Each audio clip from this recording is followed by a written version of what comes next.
Nothing had prepared Tim for the day's events. It started like any other day, no warnings or signs to hint at what was coming. Tim was in first grade, enjoying recess after a rainy morning. The swings were his favorite, but as he swung back and forth, one of the swing chains snapped.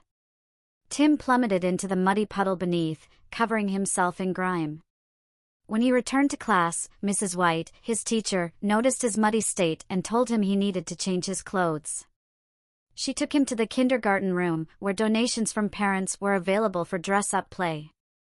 After a brief search, she apologized, saying, "Tim, I'm sorry, but the only thing that fits you right now is this dress. You'll have to wear it until your clothes are cleaned." The dress Mrs. White held up was a plain yellow shirt dress, a leftover donation from a previous student. Tim was uneasy about wearing girls' clothing, but with no other option, he reluctantly agreed. "Okay, Mrs. White," he said, his face flushed with embarrassment as he went to the boys' restroom to change. When Tim returned to class, the laughter from his classmates felt like a heavy blow. Overwhelmed with humiliation, he started to cry. Mrs. White quickly intervened, warning the class, "Anyone who mocks or laughs at Tim will have to stay after school for a special assignment every day this week."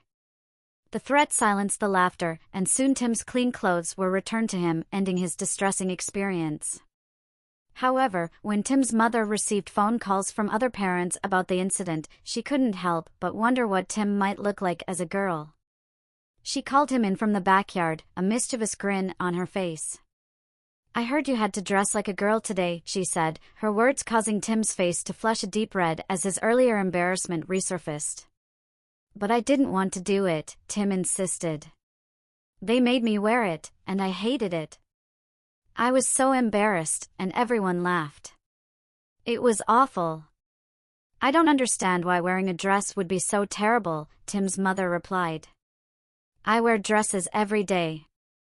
I'm curious to see how you'd look in one, so I want to buy you a dress from Goodwill and see it on you." Tim was horrified and anxious. Was his mother really serious about this? It had to be a joke, right? But as she showed no signs of laughing, Tim was reluctantly ushered into the car and taken to Goodwill. Inside, his mother went straight to the girls' dresses and began sorting through them. Tim stood frozen with fear, his face burning with embarrassment every time his mother held a dress up to him for a fit. Eventually, she chose a cute pink pinafore dress.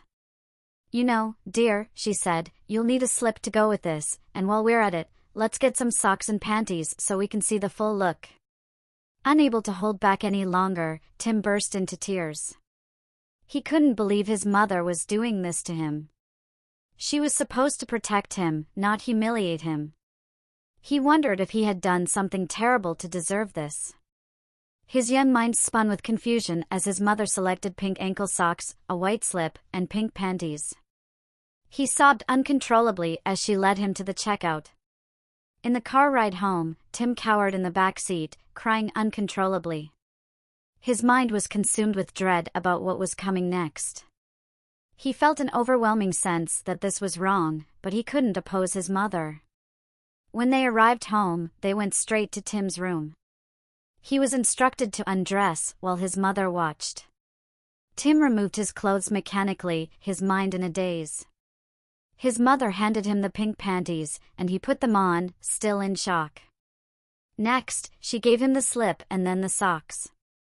"You look absolutely adorable. I'm excited to see how you look in this dress," his mother beamed. Tim remained still as his mother pulled the dress over his head. He stared vacantly while she adjusted the hem, his expression blank as she stepped back to admire the result. Unaware of Tim's emotional detachment, his mother continued to fuss over his appearance, not noticing that he had retreated into a mental escape to avoid the distress he was experiencing. After half an hour of adjusting and admiring, Tim's mother finally removed the dress. She never dressed him in girls' clothing again, but the impact was already made. Tim became increasingly withdrawn and introverted, prompting his teachers and principal to express concern through notes to his mother. Tim's mother noticed his growing distance from her, and his father, alarmed by the changes, took him to see a counselor. The therapist's report about Tim's traumatic experience infuriated his father. The next day, he consulted with lawyers and filed for divorce.